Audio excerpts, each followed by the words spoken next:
How to hard reset LG K31. Step 1. At first switch off the mobile by pressing the power button for a couple of seconds. Step 2. After that start pushing volume down and power keys for a few seconds.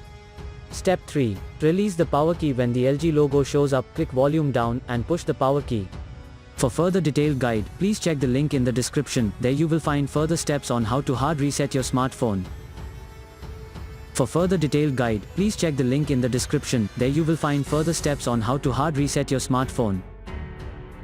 For further detailed guide, please check the link in the description. There you will find further steps on how to hard reset your smartphone.